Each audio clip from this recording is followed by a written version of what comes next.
ఈ ఫైర్ జరిగినట్లుగా తెలుస్తోంది. ఈ నేపథ్యంలో ఒక బుల్లెట్ ప్రూఫ్ వేస్ట్ ధరించినటువంటి ఒక వ్యక్తి లోపలికి వచ్చి ఏఆర్ స్టైల్ రైఫిల్తో ఒక్కసారిగా కాల్పులు జరపడం మొదలుపెట్టాడు.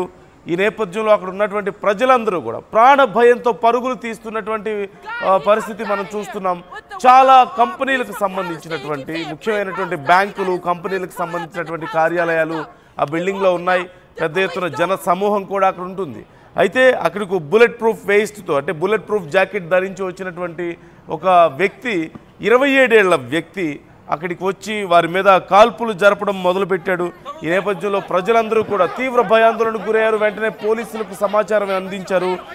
ఈ నేపథ్యంలో అక్కడ ఘటన జరిగినటువంటి ప్రదేశం, ఈ మాన్హాటన్లో ఈ ఘటన జరిగిన ప్రదేశం ఇటు గ్రాండ్ సెంట్రల్ స్టేషన్కు, అలాగే రాక్ ఫిల్లర్ సెంటర్కు, మ్యూజియం ఆఫ్ మోడర్న్ ఆర్ట్ వీటన్నిటికీ దగ్గరగా ఉన్న నేపథ్యంలో పూర్తిగా ఆ ప్రాంతం అంతా కూడా ఒక గందరగోళ పరిస్థితులు ఏర్పడ్డాయి. భారీగా జన సందోహం అక్కడ ఉంటుంది. ఈ కాల్పుల్లో 4 మరణించారు. ఒక న్యూయార్క్ పోలీస్ డిపార్ట్మెంట్ ఆఫీసర్ కూడా, NYPD ఆఫీసర్ కూడా ఈ కాల్పుల్లో ప్రాణాలు కోల్పోయినట్లుగా తెలుస్తుంది. షేన్ థామర్ అనే 27 ఏళ్ల వ్యక్తి లాస్ వేగస్కు చెందిన వ్యక్తిగా గుర్తించారు. ఇతను వచ్చి అక్కడ కాల్పులు జరిపినట్లుగా సమాచారం. ముఖ్యంగా పాలస్తీనాకు అనుకూలంగా అక్కడ నినాదాలు చేశాడు అంటూ స్థానికులు కూడా చెప్తున్నాడు. అతని దగ్గర ఒక లైసెన్స్డ్ గన్ ఉందని, అలాగే అతను ఒక ప్రైవేట్ ఇన్వెస్టిగేటర్ అంటూ కూడా తెలుస్తుంది. అయితే అసలు పూర్తి స్థాయిలో కాల్పులు ఎందుకు జరిపాడు, ఏంటి వివరాలు అనేది ఇంకా తెలియాల్సి ఉంది. ఏఆర్ స్టైల్లో ఒక రైఫిల్తో పలు రౌండ్లు కాల్పులు జరిపినట్లుగా తెలుస్తుంది. మనకు తెలుస్తున్నటువంటి సమాచారం ప్రకారం అక్కడికి వచ్చినటువంటి న్యూయార్క్ పోలీస్ డిపార్ట్మెంట్ అధికారులు కూడా తిరిగి కాల్పులు జరిపారు. ఈ నేపథ్యంలో అతను ఆ కాల్పుల్లో మరణించినట్లుగా సమాచారం. మొత్తం 4 ఈ కాల్పుల్లో మరణించారు. అందులో ఒక న్యూయార్క్ పోలీస్ డిపార్ట్మెంట్ ఆఫీసర్ కూడా ఉన్నట్లుగా మనకు తెలుస్తుంది. ఒకసారి అక్కడ కాల్పులు జరుగుతున్నటువంటి సందర్భంలో పరిస్థితి ఎలా ఉందో, ఎంత భయానకంగా ఉందో, ప్రజలు ఒక గందరగోళ పరిస్థితుల్లో భయంతో ఎలా పరుగులు తీస్తున్నారో, పోలీసులు ఎంత హై అలర్ట్లో ఉన్నారో మనం ఒకసారి చూద్దాం.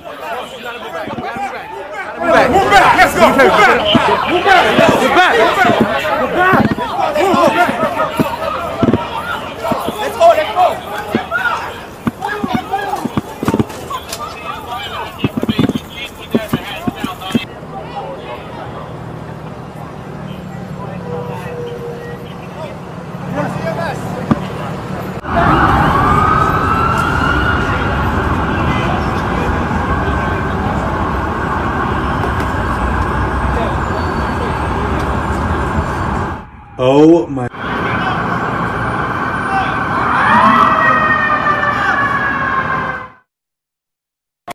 He comes out of here with the he's from Palestine. He keeps saying free Palestine. He got his face covered up in the Palestine stuff.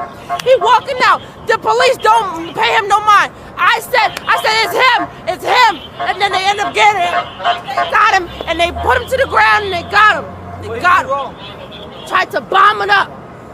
I don't know. He tried to bomb it up, and so did the lady. The lady that he came in there with, she left with a red bruise on her face though. She went down in. Guy, he comes out of here with the he's from Palestine. He keeps saying free Palestine. He got his face covered up in the Palestine stuff. He walking out. The police don't pay him no mind. I said it's him. And then they end up getting him. Got him, and they put him to the ground and they got him. Tried to bomb it up. I don't know. He tried to bomb it up, and so did the lady. The lady that he came in there with, she left with a red bruise on her face though. She went down in. Guy, he comes out of here with the చూస్తున్నాం మనం screen మీద చూడొచ్చు.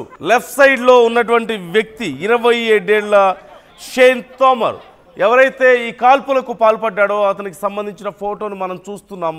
ఒక రైఫిల్ని పట్టుకొని నడుచుకుంటూ వెళ్తున్నటువంటి ఆ వ్యక్తి, కాల్పులు జరిపినటువంటి వ్యక్తికి సంబంధించిన ఫోటోని మనం అక్కడ చూస్తున్నాం. అలాగే రైట్ సైడ్ మనం ఇప్పటి వరకు చూసాం, స్క్రీన్ మీద చూడొచ్చు. అక్కడ స్థానికంగా ఉన్నటువంటి పౌరులు చెప్తున్నారు, ఒక వ్యక్తి లోపలికి ప్రవేశించి కాల్పులు జరపడం మొదలుపెట్టాడు. అతను పాలస్తీనాకి సంబంధించినటువంటి మాస్క్ లాంటి ఒక దాన్ని ధరించాడు ఫేస్ మీద, పాలస్తీనాకు సంబంధించిన నినాదాలు చేశాడు అంటూ కూడా అక్కడ ఒక పౌరులు చెప్పడం మనం చూస్తున్నాం. వెంటనే పోలీసులకు సమాచారం ఇచ్చాం, పోలీసులు వచ్చారు, అక్కడ వాళ్ళు ఎదురు కాల్పులు జరిపారు అంటూ కూడా చెప్తున్నటువంటి తీరు మనం చూస్తున్నాం. మరోవైపు ఉన్నటువంటి ఉద్రిక్త పరిస్థితులు మనం చూడొచ్చు. మొత్తం వందల మంది ప్రజలు ప్రాణ భయంతో పరుగులు తీస్తున్నారు. పోలీసులు వెంటనే అక్కడ స్పందించడం, న్యూయార్క్ పోలీస్ డిపార్ట్మెంట్ అక్కడికి రావడం, ఎన్వైపీడీ వచ్చి వెంటనే వాళ్ళని అక్కడ అలర్ట్ చేయడం, అందరూ కూడా దూర ప్రాంతాలకు వెళ్ళండి, దూరంగా వెళ్ళండి అంటూ పోలీసులంతా కూడా ఆ ప్రాంతాన్ని టేక్ ఓవర్ చేసే ప్రయత్నం చేయడం మనం చూస్తున్నాం. పార్క్ అవెన్యూకు చెందినటువంటి ఒక స్కై స్క్రాపర్లో, అంటే చాలా కంపెనీలకు సంబంధించిన ఆఫీసులు ఉండేటువంటి స్థలంలో ఈ దాడి జరిగినట్లుగా తెలుస్తోంది. ముఖ్యంగా ఈ నేపథ్యంలో ఎక్కువ పెద్ద ఎత్తున నష్టాన్ని చేకూర్చాలనేటువంటి ప్రయత్నం అక్కడ మనకు కనిపించింది. మనం చూడొచ్చు sky scraper 345 park avenue houses భారీ ఎత్తున అక్కడ చాలా వరకు ఆఫీస్ స్పేసెస్ ఉన్నట్లుగా మనకు తెలుస్తోంది. ఈ నేపథ్యంలో దీనికి సంబంధించి ఒక సంచలనంగా మారింది. గతంలో కూడా ఇలాంటి ఘటనలు మనం చూసాం. ఈ నేపథ్యంలో ఈ ఘటన జరిగిన నేపథ్యంలో మరింత పెద్ద ఎత్తున జాగ్రత్త చర్యలు తీసుకోవాలి అంటూ పోలీసులు కూడా సంసిద్ధం అవుతున్నట్లుగా తెలుస్తోంది. ఇప్పటికైతే ఆ ఏరియానంతా కూడా క్లియర్ చేశారు. చాలా వరకు ఆ చుట్టుపక్కల ఉన్నటువంటి ప్రాంతాల్లో ఉన్న వాళ్ళందరూ కూడా భయాందోళనకు గురై చాలా కంప్లైంట్స్ వెళ్ళినట్లుగా తెలుస్తోంది. అంటే కాల్పుల సౌండ్ వినపడి ఆ చుట్టుపక్కల చాలామంది పోలీసులకు కాల్ చేసి ఇక్కడ కాల్పుల సౌండ్ వినపడుతుంది, ఏదో జరుగుతుంది అంటూ భయంతో వారి కంప్లైంట్ చేసినట్లుగా తెలుస్తుంది. వెంటనే పెద్ద ఎత్తున పోలీస్ డిపార్ట్మెంట్ అక్కడికి చేరుకోవడం, సిచ్యువేషన్ కంట్రోల్ చేయడం కూడా మనం చూసాం. బట్ ఒక పోలీస్ అధికారి కూడా ఈ కాల్పుల్లో ప్రాణాలు కోల్పోయినట్లుగా తెలుస్తోంది. ఈ అంశానికి సంబంధించి ఫుల్ డీటెయిల్స్ మా ప్రతినిధి పెట్రిషియా అడిగి తెలుసుకుందాం. పెట్రిషియా, డీటెయిల్స్ ఎలా ఉన్నాయి? ఒక 27 ఏళ్ల వ్యక్తిగా తెలుస్తుంది, పాలస్తీనా మద్దతుదారునిగా కూడా మనకు ప్రాథమికంగా అందుతున్నటువంటి సమాచారం. ఓవరాల్గా డీటెయిల్స్ ఏంటి ఈ ఘటనకు సంబంధించి? అమెరికాలో మరోసారి కాల్పుల కలకలం. ఎక్కడైతే న్యూయార్క్ సిటీలో అయితే ఈ ఘటన చోటు చేసుకుంది. దాదాపు న్యూయార్క్ పోలీస్ ఆఫీసర్ తో పాటు 4 చనిపోయారని తెలుస్తుంది. ఈ షూటింగ్ చేసిన వ్యక్తి, కాల్పులకి తెగబడిన వ్యక్తి 27 ఇయర్స్ అని కూడా గుర్తించారు. లాస్ వేగస్ లో ఈ ఘటన చోటు చేసుకుంది. ప్రధానంగా పోలీసులు కూడా అతను చనిపోయాడు అంటే షూటింగ్ చేస్తున్న సమయంలో కూడా ఎదురు కాల్పుల్లో కూడా అతను చనిపోయారు. లోకల్స్ కూడా అక్కడ భారీగా షౌట్ చేస్తున్నట్టు slogans favourable to free Palestine గురించి మాట్లాడడం కూడా జరిగింది. మొత్తం మీద కూడా ఉధృత వాతావరణం క్రియేట్ అయిన పరిస్థితి. ఇదంతా కూడా 4 చనిపోయారు. దాంతోపాటు న్యూయార్క్ పోలీస్ డిపార్ట్మెంట్ NYPD నుంచి కూడా ఒక ఆఫీసర్ చనిపోయాడు. భారీగా కాల్పులు, గన్ ఫైరింగ్ జరగడంతో ఆ బిల్డింగ్ ఏదైతే ఇన్సిడెంట్ చోటు చేసుకుందో ప్రధానంగా 345 పార్క్ అవెన్యూ దగ్గర ఈ ఘటన చోటు చేసుకుంది. అది ప్రధానంగా headquarters company Blackstone కి సంబంధించిన నేషనల్ ఫుట్బాల్ లెగసీకి సంబంధించిన NFL కంపెనీస్ అక్కడనే ఉంటాయి.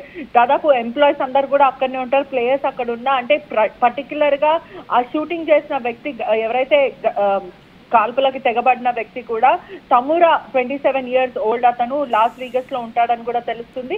అతను ప్రధానంగా ఆ బిల్డింగ్ నే ఎంచుకోవడం జరిగింది. దాదాపు 500లకు పైన మంది అయితే అక్కడ ఉంటారని తెలుస్తుంది. 2 కంపెనీస్, ఒకటి black stone company, national football లెగసీకి సంబంధించిన అసోసియేషన్ కూడా అక్కడనే ఉందని తెలుస్తుంది. మొత్తం మీద కూడా ఆ గన్ ఫైరింగ్ షూటింగ్ స్టార్ట్ అయిన వెంటనే అక్కడ ఉన్న ప్రజలు కూడా అప్రమత్తం అయ్యారు. వెంటనే హుటాహుటిగా పరిగెత్తడం జరిగింది. అంటే 33 ఫ్లోర్ లో కూడా ఈ వ్యక్తి రైఫిల్ తో ఉన్నాడని కూడా గుర్తించడం జరిగింది. దాదాపు 33 ఫ్లోర్లు అంటే మనం అంచనా వేసుకోవచ్చు ఎంతకు పైన ప్రజలు ఉన్నారు. దాంట్లో ఒకటేసారి కాల్పులు చేయడంతో హడావుడిగా తొక్కిసలాట కూడా జరిగింది. కాపాడుకునే అంటే వాళ్ళ ప్రాణాలు కాపాడుకునే ప్రయత్నం చేశారు. వెంటనే హుటాహుటిగా అందరు కూడా పరిగెత్తడం కూడా జరిగింది. మొత్తం మీద కూడా తమురా ఈ వ్యక్తి ఎవరైతే కాల్పులకి తెగబడ్డాడో అతను ఎందుకు ఇదంతా కూడా పర్టికులర్ గా చేయాల్సి వచ్చింది అన్క్లియర్. అంటే ఇన్వెస్టిగేషన్ అంతా కూడా ప్రస్తుతం అన్క్లియర్ అనిపిస్తుంది.